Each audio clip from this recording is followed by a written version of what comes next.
Ave Maria, cheia de graça, o Senhor é convosco. Bendita sois vós entre as mulheres, e bendito é o fruto do vosso ventre, Jesus. Santa Maria, Mãe de Deus, rogai por nós, pecadores, agora e na hora de nossa morte.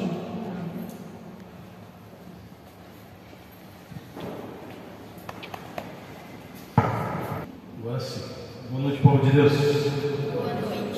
É uma alegria imensa estar aqui com vocês, agora propriamente no meu ministério, com a graça de Deus, mas a gente serve aonde for necessário.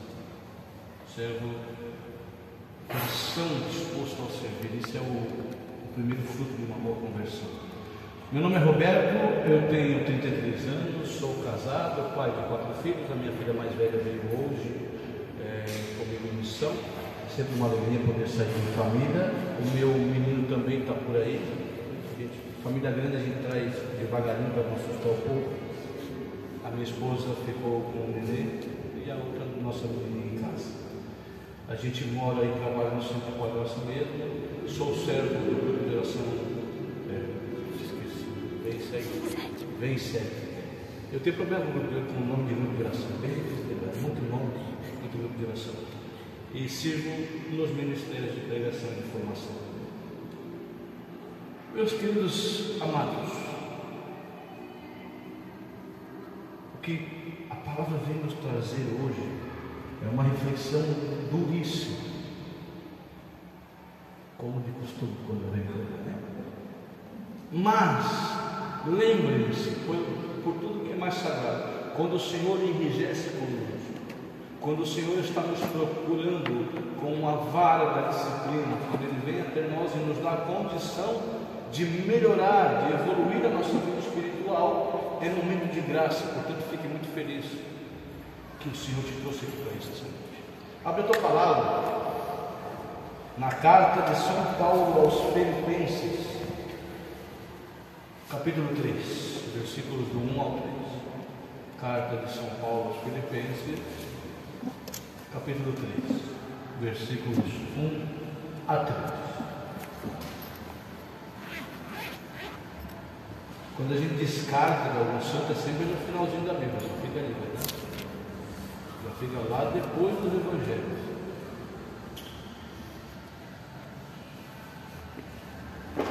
Amém ou misericórdia? Fala para trás. Faz aonde aí? Antes, volta um pouco. Mais antes. O que vem ali? Carta ou Evangelho? Dá uma assistência para o nosso amigo ali, que eu acho que já passou. Filipenses e Romanos. Isso. Vai vir Mateus, Marcos, Lucas, João, Atos, Romanos, Coríntios e assim por diante. Vamos indo então. Diz assim: no mais, meus irmãos, alegrai-vos no Senhor. Tornar a escrever-vos as mesmas recomendações, a mim por certo não me é penoso, e a vós é conveniente. Cuidado com esses cães, cuidado com esses charlatães, cuidado com os mutilados, porque os verdadeiros circuncisos somos nós, que prestamos culto a Deus pelo Espírito de Deus e pomos nossa glória em Jesus e não confiamos na carne. Palavra do Senhor. Graças a Deus. Primeira coisa que Paulo diz: alegrai-vos. E é surpreendente aqui porque Paulo está escrevendo isso aqui preso já. Aqui já se passava alguns anos que ele estava preso. Sabia que na prisão romana o presente de aniversário de prisão eram chicotadas? E sabia que cada vez que uma pessoa passava por severas chicotadas, ela vinha das costas mais encurvadas, dava meio manco, meio todo. Aqui Paulo já está mais ou menos. E a coisa que ele diz aqui, no mais, ou seja, sem mais tempo de falar, já concluindo a nossa conversa, mas, meus irmãos, alegrai-vos no Senhor. E olha o que ele diz: tornar a escrever-vos as mesmas recomendações. Não é para mim penoso, e para vós é conveniente. Ou seja, ele está anunciando que ele não está falando nada de novo. Não tem nada daquilo que vocês já não conhecem, já não viram. Porém, é necessário frisar. Então entenda, não espere que a sua vida seja de uma conversão seguinte. Fui lá, escutei o pregador e não tocava muito bem, pregava para galera, e tocou meu coração, você vai para casa e acha que tudo mudou. Não, o mundo continua o mesmo, e você está em processo de conversão. Ou seja, há coisas que você vai ter que tornar a ouvir, há coisas que você vai ter que tornar a repetir, tornar a ler, tornar a pensar, até que aquilo se integre à sua vida. E a santidade é assim, uma nova forma de olhar para o mundo, de pensar no mundo, só que isso vai conforme nós praticamos. Por isso, Paulo vai dizer que vos é, ou nós, que escutamos as cartas dele, é conveniente, ou seja, convém. É bom que a gente veja, às vezes, a mesma mensagem, a mesma palavra. Às vezes a gente pede coisas diferentes e o Senhor teima na mesma resposta. É porque de fato ainda não entendemos aquilo que Ele quer nos dizer. Então não tema se a sua vida espiritual está nesse impasse. Muito provavelmente você ainda não entendeu, pelo menos não o suficiente, aquilo que o Senhor está dizendo para você, principalmente se você for teimoso. Aí ele exorta: cuidado com estes cães. De quem que Paulo está falando? Será que a igreja de Filipos, na Grécia, era como uma palhoça que tem cachorro pra caramba? Para tudo que ela nunca viu na cidade, tem tanto cachorro que nem aquela palhoça. E tem uns lugares, se for mais para bairro mesmo, o motorista que se lasca o cachorro é dono da rua. Você tem que desviar do cachorro e tal, e aí você se buzinar ainda. Será que literalmente Paulo está falando de cães? Será que Paulo está apenas então, ele está falando de pessoas que querem, que não são crentes, que não são convertidos? Não. Cães aqui, vamos voltar lá no Evangelho, não sei se você lembra, mas tem um certo momento em que uma mulher vem pedir um milagre a Jesus. O que é que Jesus diz? Não convém tirar o pão da boca dos filhos para dá-lo aos cachorrinhos, aos cães. Para os judeus, cães eram tratados aquelas pessoas que viviam entre eles, conviviam, mas não aderiam à fé de fato. Paulo está falando daquela pessoa em cima do muro, indecisa, que talvez até de alguma forma esboça muito grosseiramente uma atitude de fé católica, por ir à missa, por rezar, mas é tudo superficial, não tem nessa pessoa uma aderência de fato. A fé serve até onde ela é confortável. É disso que esses são os cães a que se referia Jesus e a que se refere Paulo. Ou aqueles que se imaginam de gentios, que conhecem, convivem perto ali, mas não aderiram, não assumiram o compromisso. E Paulo não para por aí. Ele tinha uma gana dessa turma que ele dá 3 adjetivos negativos. Aí ele, não satisfeito de chamar a galera de cães, ele diz assim: cuidado com esses charlatães. E ainda acrescenta: cuidado com esses mutilados. Aí você para pensar: cuidado com esse mutilado. Será que era muita gente cotoca que fazia o que não prestava, né? Era gente que não tem perna, gente que não tem braço. Será por que Paulo chama eles de mutilados? Olha o que vem na sequência: porque os verdadeiros circuncisos somos nós. Olha o que é a circuncisão. Lá quando a gente volta na Bíblia, bem lá atrás em Moisés, há um momento em que Moisés institui um símbolo de consagração. Só que presta atenção no detalhe: para o judeu, um símbolo não é um faz de conta. O símbolo é algo em que Deus deu a graça, deu a permissão para que aquele símbolo manifeste uma natureza divina, espiritual. Então, para o judeu fazer a circuncisão, quem estiver curioso sobre o que é pesquisa, você vai acabar descobrindo. Para um judeu fazer a circuncisão, quando ele fazia, aquilo não era só um corte na carne, não era só físico, aquilo literalmente era também uma consagração espiritual. E o que acontece? Ele fala de mutilados porque tinha gente que era circuncidado, mas não seguia a fé. Então daí vai dizer, então não é circuncisão, isso não é um sacrifício que vem de alma, de coração, é só uma coisa na carne. Por isso ele vai dizer mutilado. Quer um exemplo de católico mutilado? Falta a missa domingo e não se confessa para comungar na próxima missa dominical que aparece. Católico mutilado. Tem a circuncisão, vai à missa, vai, tem ali a marca daquilo que seria a expressão da fé, tem, mas não participa de coração, não adere de coração, que não pratica caridade, que não reza todo dia, que não tem contato com a palavra, que não tem a preocupação sacramental. Moços e moças que estão por aí namorando ao léu, ficam se tocando, às vezes é subjetivo, mas há uma maldita intenção ali. É um relacionamento mutilado, não é sagrado de fato, no íntimo. Aliás, para que o relacionamento assim seja, o motivo dessa união tem que ser também Deus. Por que vocês acham que tantos relacionamentos estão acabando em nada? Aí a gente pode dizer literalmente mutilados, cortados ao meio, porque deveria ser assim, aquilo que Deus uniu, não separe o homem. Quando você separa um casal, para sempre, para o resto da vida, serão duas pessoas mutiladas, faltando-lhe a metade do coração, literalmente. Mutilado é um emprego que você não pede para Deus, que você não escolhe diante de Deus.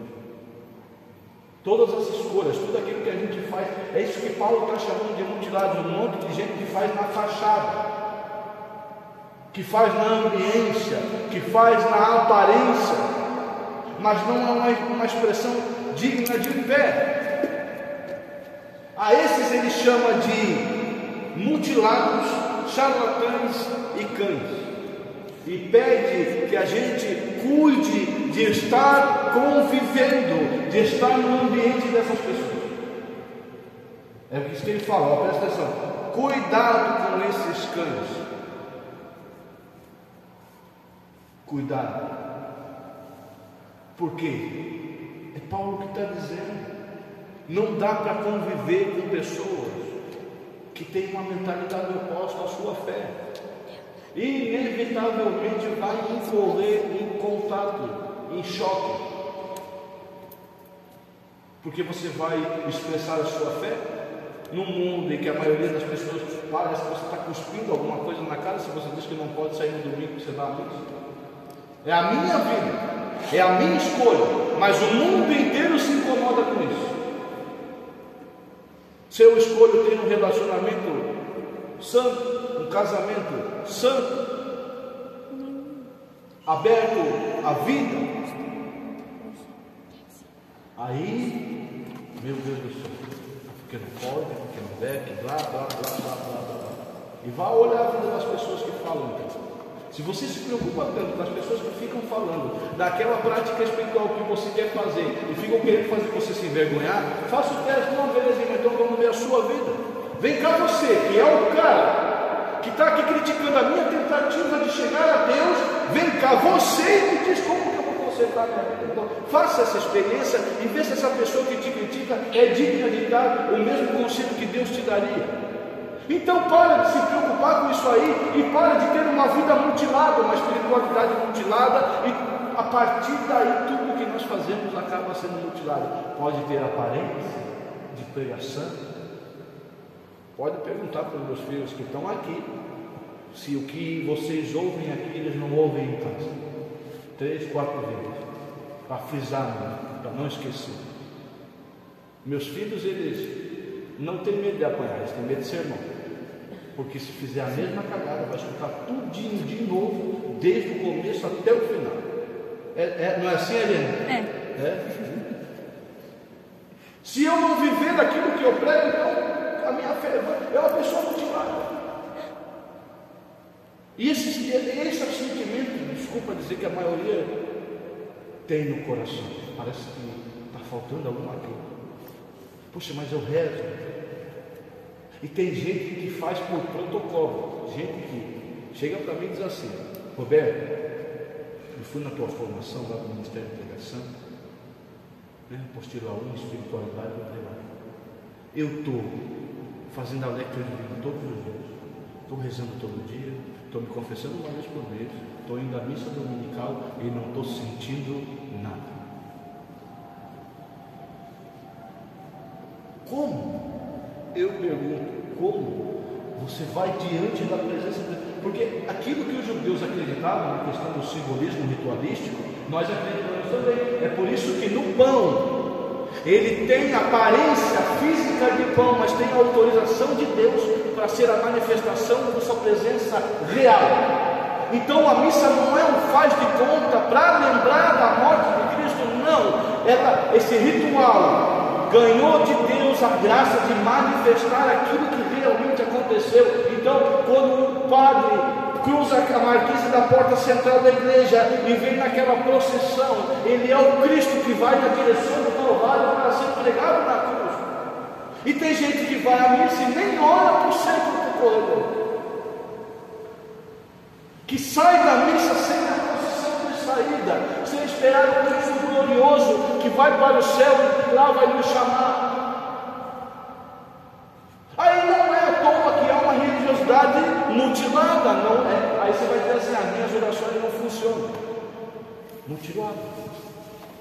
Agora, qual que é o contraponto? Como que Paulo justifica para você perceber se há essa mutilação ou não? Ele mesmo fala: porque os verdadeiros circuncisos, cuja circuncisão vem no sentido espiritual, não é só um corte, não é só uma mutilação, somos nós que prestamos culto a Deus pelo Espírito de Deus e pomos as nossas glórias em Cristo e não confiamos na carne. Carne aqui é um termo que Paulo usa para descrever razão humana. Então, quando Paulo diz que não confiamos na carne, nós não confiamos na razão humana, porque ela é limitada e muitas vezes falha. Então, quando você desconfia e põe as suas glórias em Jesus e não na carne, significa dizer que você não escuta nem você mesmo, você escuta só a Jesus. Você não põe fé na razão humana, na carne, naquilo que a carne vai dizer, na vontade que a carne vai impor, não. Você põe a tua fé, o teu comportamento em Jesus. E portanto, tudo que você faz, você direciona a Jesus. Aí você vai ver uma fé que não é mutilada, uma circuncisão digna. A pessoa que, quando pega o texto na mão, gente, nós rezamos uma dezena do texto, o céu se abre. Não é que é para você pensar, é que é para você imaginar. O céu se abre. Nossa Senhora veio de lá para falar isso, ela mesma. Se ela veio de algum lugar. Só pode ser o céu. Entende?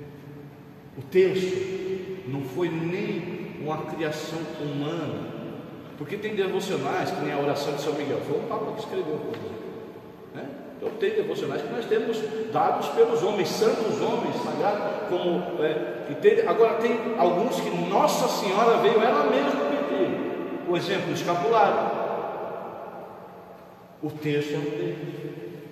Então imagina, Deus permite que Nossa Senhora transpõe a barreira do céu para a terra para nos dar uma arma.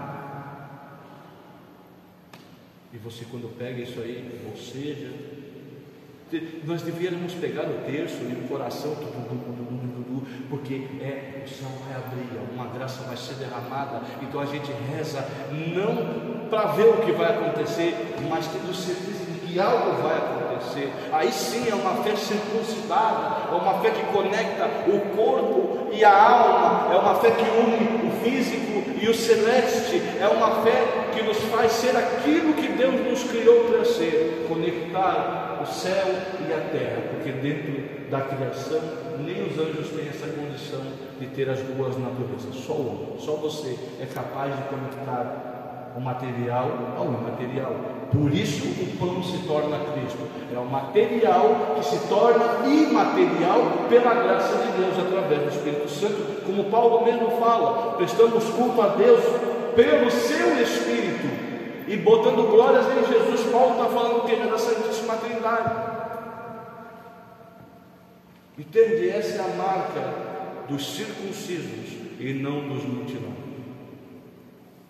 Por isso que Paulo vai dizer que ele, ainda na carta aos Filipenses, ele fala muito a fé, a salvação vem pela fé e não pela lei. O que ele chama de lei? Não é lei no sentido de os mandamentozinhos.